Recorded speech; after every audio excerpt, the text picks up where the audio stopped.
ఇది మనకి village to village road. Okay, మనకి నక్ష రోడ్, ఇది బీటీ రోడ్ శాంక్షన్ అయింది దీనికి. ఓకే, ఇటు సైడ్ స్ట్రైట్కి వెళ్తే మనకు మనకి 800 meters లో మనకి విలేజ్ వెళ్ళిపోతాం. ఇటు సైడ్ నుంచి వెళ్తే ఒక 1 kilometer మనకి విలేజ్ ఉంటుంది. Okay, village to village connectivity road ఇది. ఇక్కడ ఈ రోడ్కి మనకి సెకండ్ బిట్ వస్తుంది మనకి. ఓకే, ఇగో ఇది మనకి పానది రోడ్. మొక్కజొన్న వేసినారు కదా, ఇది ల్యాండ్ 1 acre ఉంటుంది ప్రాపర్టీ. చుట్టూ మొత్తం మనకి కల్టివేషన్ చేసి ఉన్నాయి, ల్యాండ్స్ ఉంటాయి, కల్టివేషన్స్ ల్యాండ్.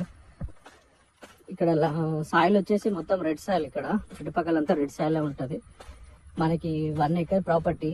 మనకి నేషనల్ హైవే నుండి ఇక్కడికి జస్ట్ 10 kilometers ఉంటుంది.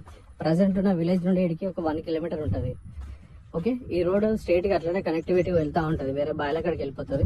మనకి వచ్చేసి ఇక్కడ ఉంది కదా, ఇక్కడ ఈ చెట్టు నుండి ఇక్కడ రైట్ సైడ్ మొక్కజొన్న అక్కడ దాకా ఉంది కదా చెట్టు, అక్కడ దాకా మనం మొత్తం పానది ఫేసింగ్ తోటి 1 acre బిట్ ఉంటుంది ఇక్కడ.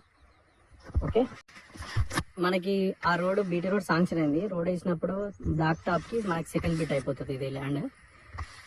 మనకి నేషనల్ హైవే కి దగ్గరలో 1 acre ప్రాపర్టీ కావాలనుకున్న వాళ్ళు కాంటాక్ట్ అవ్వండి. రైతు దగ్గరనే ఉంది ప్రాపర్టీ వచ్చేసి. రైతు బంధు పడుతుంది, భూభారతి డాక్యుమెంట్ అంతా క్లియర్ ఉంది డాక్యుమెంట్ వైజ్ గా. Okay, land survey number position exact match అవుతుంది.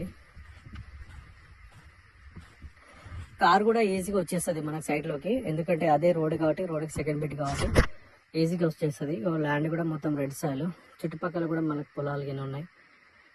ఇది ల్యాండ్ 1 acre. మన నేషనల్ హైవే నుండి 10 kilometers కాబట్టి ఈజీగా రావచ్చు ప్రాపర్టీ దగ్గరికి.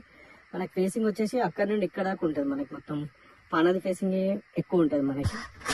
ఇందులో ప్రజెంట్ మొక్కజొన్న వేసినారు. ఇది ల్యాండ్ 1 acre.